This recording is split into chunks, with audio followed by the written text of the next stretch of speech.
यानंतर बातमी आहे बीडमधून. बीडमध्ये कराड गँगनं कशा पद्धतीनं एका सरपंचाला संपवलं याचे पुरावे समोर आले होते. आता तीच कराड गँग बीड जिल्ह्यामध्ये सुद्धा कारागृहात असताना दहशत माजवत असल्याची माहिती समोर आलेली आहे. सुदर्शन गुलेच्या टोळीनं बीड जिल्हा कारागृहामध्ये देखील दहशत माजवली आहे. या टोळीनं एका कैद्याला जेलमध्ये अमानुष मारहाण केल्याची माहिती आहे. कैद्यानं आपल्या नातेवाईकांना मारहाण झाल्यासंदर्भातली धक्कादायक माहिती सांगितली आहे. कारागृहातील कैद्याची कथित ऑडिओ क्लिप न्यूज 18 मराठीच्या हाती लागलेली आहे.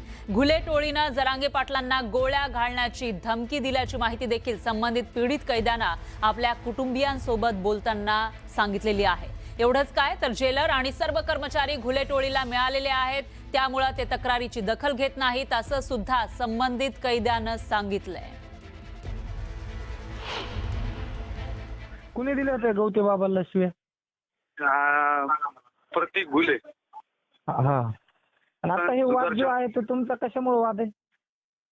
काय नहीं, मैं वहाँ बैठे आला था, इसके एक महीना मी को बोले मेरे जगह पे बैठे आला था, मी को बोले चल रूट सरक बोल के मैं बात कर रहा जब तक तो आके फटाफट मारना चालू कर दे तीनों चारों. कुठे तुम्ही एका रूम मध्ये का ते? हाँ 6 नंबर में था. झगड़ा हाँ. खाली इतना हुआ कि उन्हें बोला मी को आवाज नहीं करने का, बात नहीं करने का, सो जा. मैंने बोला एक जने को घुर्राए वाला है, उसको हाँ. देख रहे उन्हें जिस लोग जा रहे तो उसको हाँ. बाहर काट रहे थे. ती कुछ गाल्या हाँ. दे रहा. मैंने बोला ती कुछ जनो दिख रहे नहीं क्या, तुम ही को गाल्या दे रहा.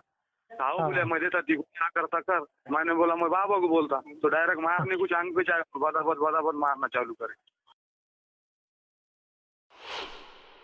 गुंडराजला कोण भेटत होत्या ना आता याचे बुंगारी 4-5 नाही तर 10-15 मुतड पेतेत आणि येते उडे आणतात कोणकडे. तू ये बरं टप्पर आहे का तू ये फक्त.